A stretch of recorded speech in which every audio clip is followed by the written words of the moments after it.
Seguimos amigos con ustedes acá en La Palestra, llegándoles cortesía de Servicios 3000. Somos el hogar de los radiadores en la ciudad y los consigues de todo tipo de las mejores marcas para mantener el sistema de enfriamiento de tu vehículo óptimo. Servicios 3000, atendido por su propio dueño en su cómodo local frente a la comandancia de policía acá en Guanare. También a nombre de Carlos Mundo Terán de Julián Terán, que te invita a pensar en grande y te ofrece la asesoría para la compra y venta de vehículos nuevos o usados. También te ofrece repuestos para vehículos y motos, también cauchos nuevos o usados. Lo que busques en este sentido lo consigues allí en Carlos Mundo Terán de Julián Terán. Ahora vamos con personajes que son noticia en La Palestra. Sí, hasta ahora le damos la bienvenida a nuestro invitado de hoy, Danny Villegas, estadístico, profesor universitario de la UNEYES, acá en Portuguesa, y también dirigente político. Bienvenido, Danny. Buenas tardes y gracias, Daniel, por la invitación a este espacio. Vamos a hablar de diferentes temas, Danny, entre ellos la universidad, pues saliste por la prensa la semana pasada ofreciendo unas declaraciones con respecto a una situación complicada en la UNEYES y algunas persecuciones que están haciendo algunos profesores, entre los que tú te cuentas. Sin embargo, ese tema vamos a tratarlo en el próximo segmento. Antes me gustaría escuchar tu opinión acerca de el escenario actual del país. Más de 2 meses de protestas, más de 80 personas fallecidas en el marco de estas protestas, un antejuicio de mérito ya digamos en camino por parte del TCJ en contra de la Fiscal General de la República, un llamado a aplicar el artículo 350 por parte de la Mesa de Unidad Democrática. ¿Qué vaticinas tú en ese sentido? Sí, bueno, empezando porque nos sorprende pues la forma tan expedita como el TSJ se pronuncia cuando los recursos son interpuestos por funcionarios del gobierno, por gente afecta a la revolución bolivariana, en este caso el diputado Pedro Carreño, pues la manera tan expedita como responde y admite esas solicitudes el TSJ, pues ahí hay una solicitud también, una respuesta que está esperando el país sobre los diputados de Amazonas, sobre qué pasó allí. Entonces no entendemos cómo es muy eficiente y muy expedito el TSJ para un sector y para el otro no. Bueno, con relación al llamado que hizo la oposición ayer del artículo 350 de la Constitución, aquí en el país, y yo voy a decir algo, a algunos no les va a gustar, pero hay que revisar un poco el pasado. Aquí en el 2012 se activó el artículo 333 y el 350 de la Constitución. En el 2002. En el 2002, cuando el golpe de Estado de abril. Allí ¿qué plantea el artículo 333 de la Constitución? Bueno, que cuando la Constitución por la vía de fuerza, por la vía de facto, o por otra vía que no esté contemplada en la Carta Magna, sea anulada, sea desconocida, entonces los ciudadanos investidos o no de autoridad tienen la obligación pues de restablecer la vigencia de la Constitución, la vigencia del Estado de Derecho. Y el 350 pues plantea eso que se ha puesto muy de moda en estos últimos meses, en estos últimos años, que es la desobediencia civil legítima, es decir, desconocer a cualquier régimen o autoridad que contraríe o menoscabe pues los derechos, principios fundamentales y derechos fundamentales que están en la Constitución. Entre el 11 y el 13 de abril pues esos artículos se aplicaron porque se desconoció al gobierno de Carmona. La gente pues salió y se restableció. Claro, pero el gobierno de Carmona era ilegítimo. Claro. Ilegítimo, por eso, o sea, se activó el artículo 333 y el 350.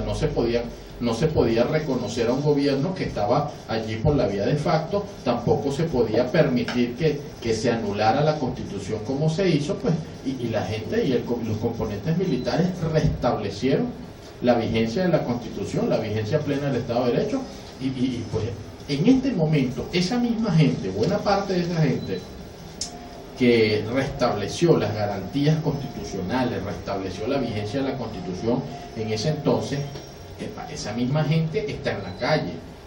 Esos mismos chavistas del 2002 ahorita quieren pues que se garantice la vigencia plena del Estado de Derecho. Y la vigencia plena del Estado de Derecho, ¿cómo la garantizamos? Pues que se cumpla lo que está en la Constitución, que hayan elecciones, que los derechos humanos sean progresivos, no regresivos. Entrevistaba yo hoy a un dirigente político y él decía que se le tiene que aclarar a la población cómo se aplica el artículo 350, porque si se interpreta de forma literal es prácticamente propiciar la anarquía.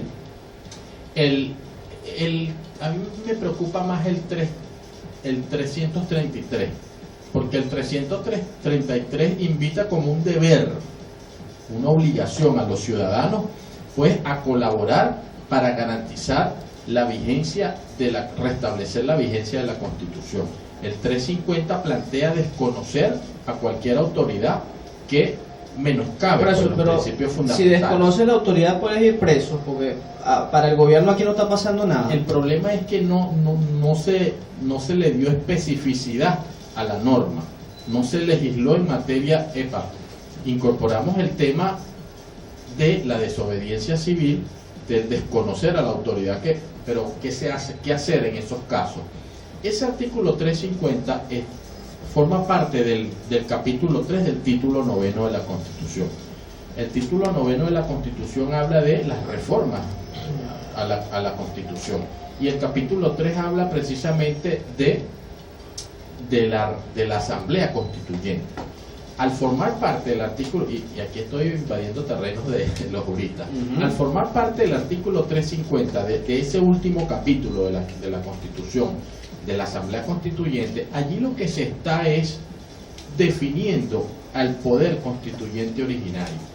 ¿Qué es el poder constituyente originario? ¿Dónde reposa? ¿Quién es el depositario? Bueno, la misma Constitución lo establece, que es el pueblo. El pueblo es el depositario del poder constituyente originario. Bueno, desconocer a un régimen que menoscabe principios y derechos constitucionales forma parte de esa potestad que tenemos los ciudadanos como únicos depositarios del poder constituyente originario para hacer valer la preeminencia de ese poder originario sobre los demás poderes que quieran pasar por encima del Estado de Derecho, a los que quieran menoscabar derechos. ¿Tú crees que hay suficiente gente protestando en las calles como para que se pueda interpretar que ese artículo 350 se está aplicando? Mira, el 350 viene... O en este caso el 333. El 350 se está aplicando en cámara lenta, cuando se ejerce presión en la calle, cuando se empezó a ejercer presión en la calle para que se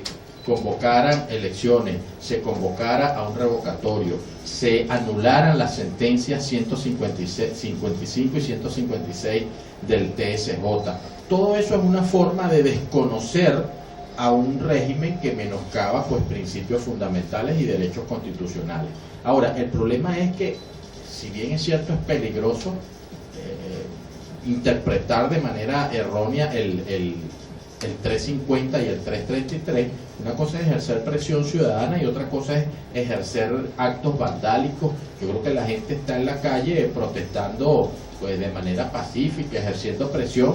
Mira, las marchas que han llegado, la marcha que llegó al episcopado, la marcha que llegó al Canal 8, al canal del Estado, ahí no hubo violencia.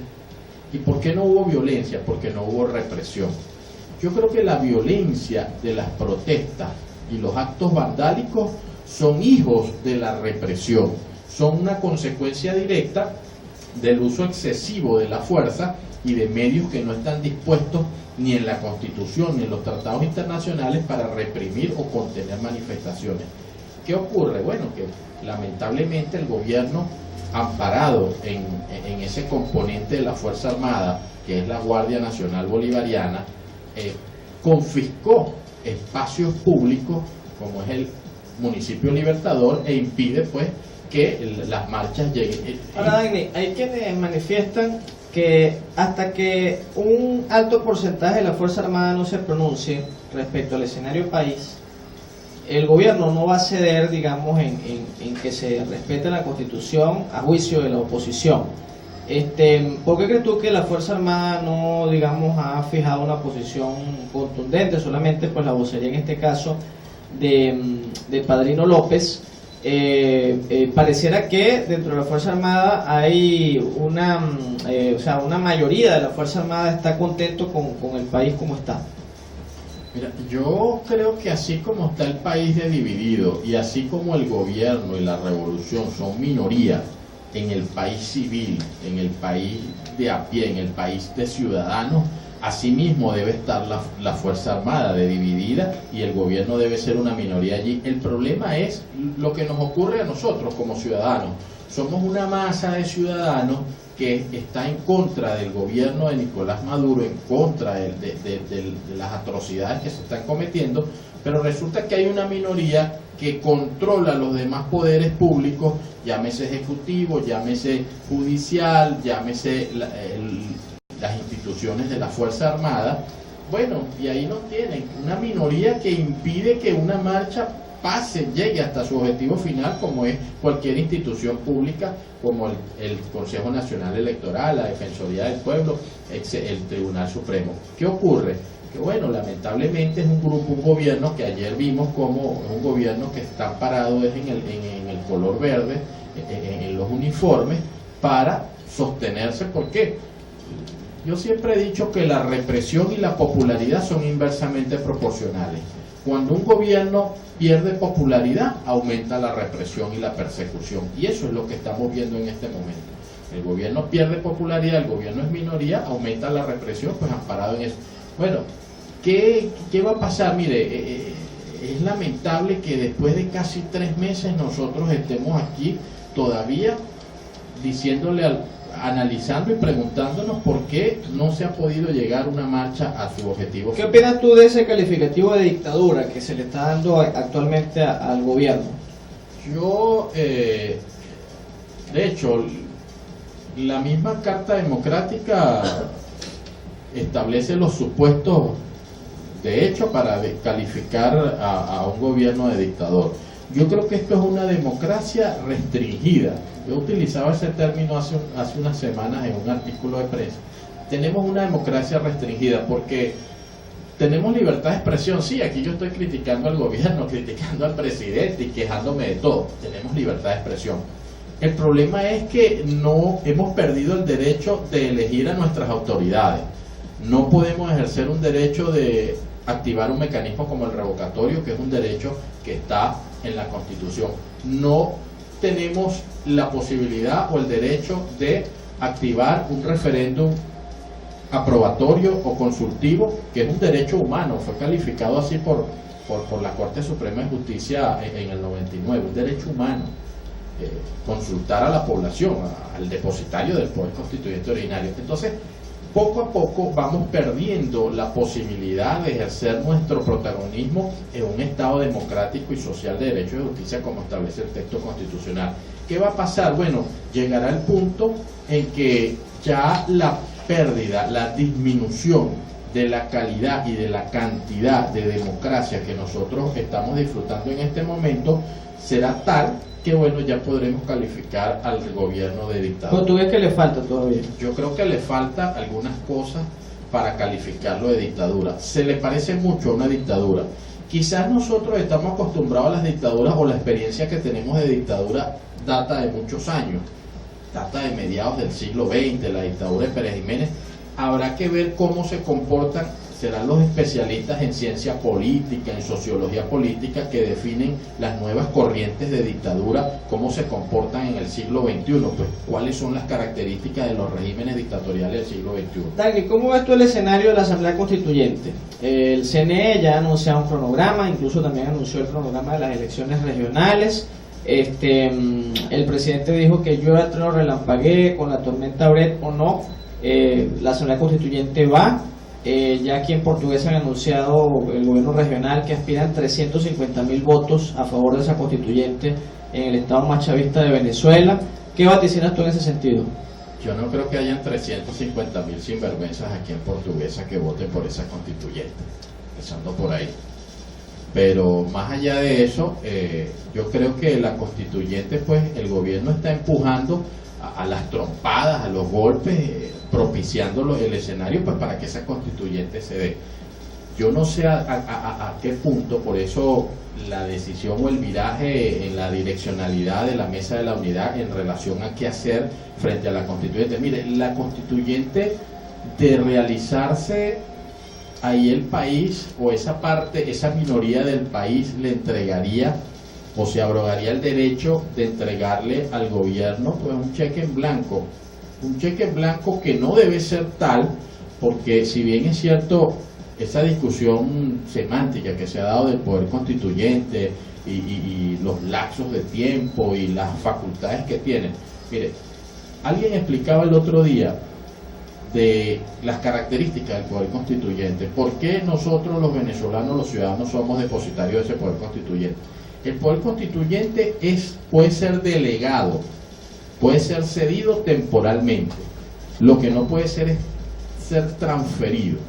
Y la única forma de que ese poder constituyente vuelva a su estado natural, que es al ciudadano, que es el único propietario del poder constituyente, es a través de la consulta. Es como que yo le dé a usted el poder para que usted salga a vender algún bien, pero al fin y al cabo quien tiene que firmar en la notaría o el contrato, esa sería la consulta en este caso. Esa sería la consulta. Ahora, ¿tú crees que el gobierno, con esa minoría que dicen las encuestas que apoya la constituyente, puede aprobarla, puede, digamos, llevarla a efecto? Si con una minoría pues eliminó las elecciones a gobernadores el año pasado, eliminó la posibilidad de revocatorio, le quitó la representatividad a Amazonas en el Parlamento. O sea, la única forma de que el gobierno se pueda mantener en el poder, de que la revolución bolivariana se pueda mantener en el poder, es a través de la vía de facto. Y a través de la vía de facto, a través de una estafa como esa constituyente. Hablando ahora del tema de la Fiscal General de la República, dio un viraje en su manera de ver el país en los últimos 2 meses, ha ejercido una serie de acciones, digamos, en contra de la constituyente, en contra de los magistrados, en contra de diferentes cosas. Ahora tiene como respuesta una solicitud ante juicio de mérito por parte de Pedro Carreño, diputado del PSV, y bueno, la sala penal admitió esto. ¿Cómo ves tú este proceso? Primero, que es un proceso que bueno, si revisamos la ley orgánica del poder del Ministerio Público, en el artículo 21 establece que la única forma de que la fiscal o el fiscal pueda ser destituido es que lo solicite el TSJ a través de un antejuicio de mérito, pero quien tiene que aprobarlo es la Asamblea Nacional. Y la Asamblea Nacional, a menos que el TSJ aplique la misma del que ha aplicado para elegir los demás funcionarios y diga que en el supuesto de omisión legislativa inconstitucional, entonces se abrogue también las funciones del Parlamento, y entonces, es decir, para que nos entiendan el que nos está escuchando, se despache y se dé vuelto. Se solicita el antejuicio y aparte lo ejecute. Y aparte lo ejecute, asuman las funciones del Parlamento. Es la única forma, eso lo establece el artículo 21 de la Ley Orgánica del Ministerio Público y en concordancia con el mismo artículo 21 de la Ley Orgánica del Poder Ciudadano. Ajá, ¿y qué le dices tú en este caso a la fiscal? ¿Cómo debería reaccionar la fiscal ante esto? Porque seguramente esto es lo que va a ocurrir. Conociendo el nivel de represión y el nivel de persecución del gobierno, pues que se vaya preparando para irse para una cárcel de mujeres, porque esta gente no lo está pensando. O sea, tú ves a la fiscal salir esposada, pues, de allí. Si admitieron esa solicitud de Pedro Carreño, que habla de confiscación de bienes y una cantidad de presuntos el tema delitos, de problemas mentales y estas cosas. y de problemas mentales, o la sacan con los ganchos o la sacan con camisa de fuerza de la fiscalía. Es la única forma. Yo creo que, bueno, estamos llegando al punto de que, aunque uno revisa la historia, y qué casualidad que el fiscal de la República en aquel momento se le reveló al gobierno cuando Carlos Andrés Pérez, creo que ocurrió una tormenta Brecht también en esa época, y eso propició pues ese escenario se dibujaba así cuando salió Pérez del poder por la vía constitucional. Yo aspiro y espero que nosotros en el país tengamos la suficiente institucionalidad para enfrentar una situación como esta, la que viene. Yo creo que con el pronunciamiento del gobierno ayer y con la respuesta que encontró en la mesa de la unidad, yo creo que el panorama no pinta nada bien. Vamos a ocupar una pausa comercial. Dagny, al regreso me gustaría que nos dijeras o nos contaras a tu juicio qué va a pasar el 30 de julio, que es el día de la elección de los constituyentistas, y luego vamos a hablar de la ONG. Pausa comercial y venimos. Luchar por el pueblo campesino es revolución.